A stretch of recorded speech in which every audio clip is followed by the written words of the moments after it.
አርዕስተ ዜና። ወደ ትግራይ ክልል የሚደረጉ መደበኛ የአየር በረራዎች ከዛሬ ጀምሮ ሙሉ በሙሉ ተቋርጠዋል። በጣም የቆዩ ወይም የጠቆሩ ሙዞችን ለልጆች ከመስጠት ይቆጠቡ። ከሶስቱ አፍሪካዊ ቢሊዮነሮች ሀብት ከግማሽ የአህጉሪቱ ሕዝብ ሀብት ይበልጣል ተባለ። ኢራን ወደ ድርድር ትመጣለች አሊያም የሚመጣውን ትቀበላለች ሲሉ ዶናልድ ትራምፕ ተናገሩ። ላትቪያ በከፍተኛ የጾታ አለመመጣጠን ቀውስ ውስጥ መሆኗ ተገለጸ። ራሳቸው የለኮሱትን ራሳቸው ይሙቁት። አቶ ጌታቸው ረዳ በጠለምት ግጭትና በህወሓት አመራሮች ላይ ጠንከር ያለ ትችት ሰነዘሩ። ውድ የቻናላችን ተከታታዮች ሰብስክራይብ በማድረግ ቤተሰብ ሁኑ። ጊዜውንና ወቅቱን ጠብቀው የምንለቃቸው መረጃዎች ወደ እናንተ እንዲደርሱ የደውል ምልክቷን ይጫኑ። ቪዲዮውን ለብዙ ሰዎች እንዲደርስ ሼር እና ላይክ በማድረግ እንድታበረታቱን እንጠይቃለን። ወደ ዝርዝር መረጃዎቹ አለፍን። ወደ ትግራይ ክልል የሚደረጉ መደበኛ የአየር በረራዎች ከዛሬ ጀምሮ ሙሉ በሙሉ ተቋርጠዋል። ከሰሞኑ በትግራይ ክልል አዋሳኝ አካባቢዎች ወታደራዊ ውጥረቶችና እንቅስቃሴዎች በመታየታቸው ምክንያት ምንም አይነት በረራ ወደ ትግራይ ክልል እንደማይደረግ የኢትዮጵያ አየር መንገድ ባለስልጣናቶች አስታወቁ። በጣም የቆዩ ወይም የጠቆሩ ሙዞችን ለልጆች መስጠት የጤና ችግር እንደሚያመጣ ተነገረ። ብዙዎቻችን ሙዝ በበሰለ ቁጥር ይጣፍጣል ብለን እናስባለን። ነገር ግን ከመጠን በላይ የበሰሉና የጠቆሩ ሙዞች ለልጆች ጤና ተስማሚ ላይሆኑ እንደሚችሉ ይታወቃል። ምክንያቱም በሙዝ ውስጥ የሚገኘው የተፈጥሮ ስኳር እየቆየ ሲሄድ ናቹራል ፈርመንቴሽን ወይም ደግሞ ተፈጥሯዊ መብላላት ይካሄዳል። በዚህም ምክንያት ጥሬ አረንጓዴ ሙዝ የነበረው ምንም አይነት አልኮል የለውም። መካከለኛ የበሰለ ሙዝ በጣም ጥቂት ወይም ደግሞ ምንም አይነት በሚባል ሁኔታ የአልኮል መጠን የለውም። የጠቆረው ሙዝ ወይም ደግሞ በጣም የበሰለ ሙዝ በተፈጥሯዊ መብላላት ምክንያት በውስጡ መጠነኛ አልኮል ይፈጠራል።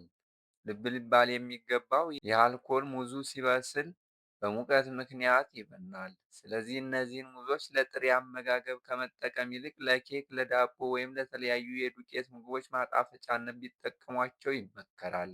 የሶስቱ አፍሪካዊ ቢሊዮነሮች ሀብት ከግማሽ የአህጉሪቱ ሕዝብ ሀብት ይበልጣል ተባለ። የቅርብ ጊዜ ሪፖርቶች እንደሚያሳዩት የሶስቱ አፍሪካዊ ቢሊዮነሮች ድምር ሀብት የአህጉሪቱ ግማሽ ሕዝብ 750 ሚሊዮን ገደማ በጥቅሉ ካላቸው ሀብት እጅጉን የላቀ ነው። ከሶስቱ አፍሪካዊ ባለሀብቶች መካከል አንደኛውና ቀዳማዊው አሊኮ ዳንጎቴ። ይህ ቱጃር ዜግነቱ ናይጄሪያዊ ሲሆን ሀብቱን ከሲሚንቶ፣ ከስኳር፣ ከማዳበሪያ እና ከግዙፍ የዳንጎቴ ነዳጅ ማጣሪያ የገነባው ዳንጎቴ የአህጉሪቱ ቁጥር አንድ ባለጸጋ አድርጎታል። ሀብቱ ብቻውን በ10 ቢሊዮኖች ዶላር ይቆጠራል። የተጣራ ሀብቱ ከ23.3 ቢሊዮን ዶላር እስከ 29.7 ቢሊዮን ዶላር ይደርሳል ተብሎ ይገመታል።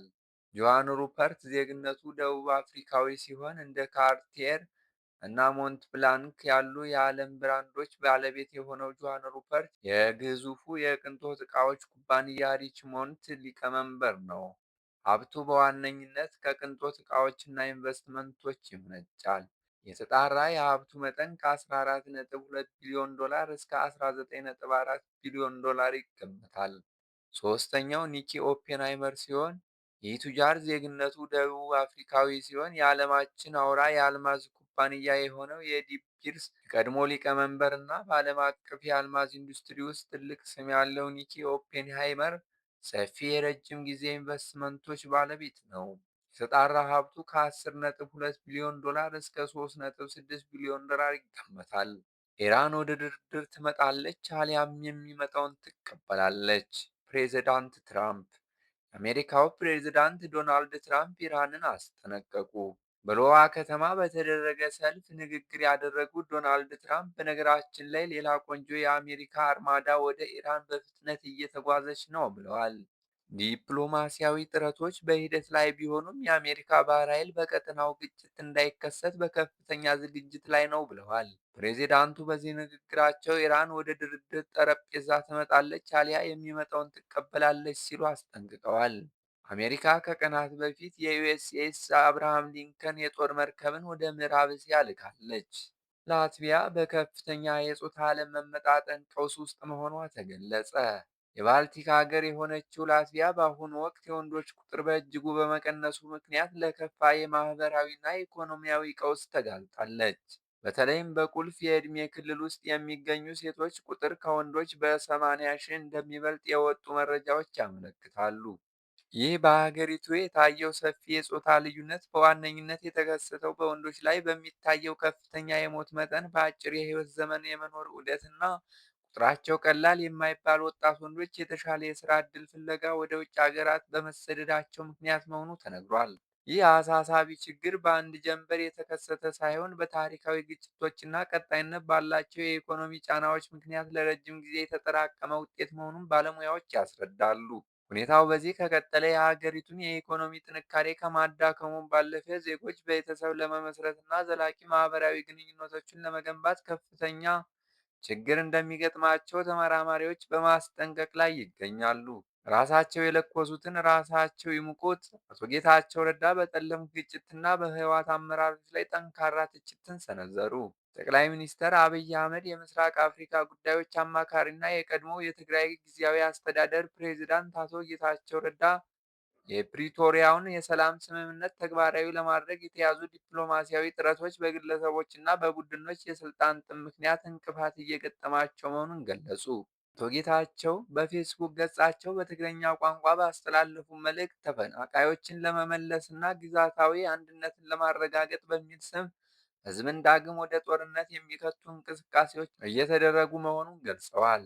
ተፈናቃዮችን በዘላቂ ሰላም መመለስ እና ዳግም ግንባታ በማካሄድ ከፍተኛ የፋይናንስ ድጋፍና የውጭ አካላትን ተሳትፎ የሚጠይቅ ሲሆንም በአሁኑ ወቅት ሰላማዊ አማራጮችን በማጥበብ ትግራይን ዳግም የጦር ሜዳ ለማድረግ የሚንቀሳቀሱ አካላት ድርጊታቸውን እንዲያቆሙ አሳስበዋል።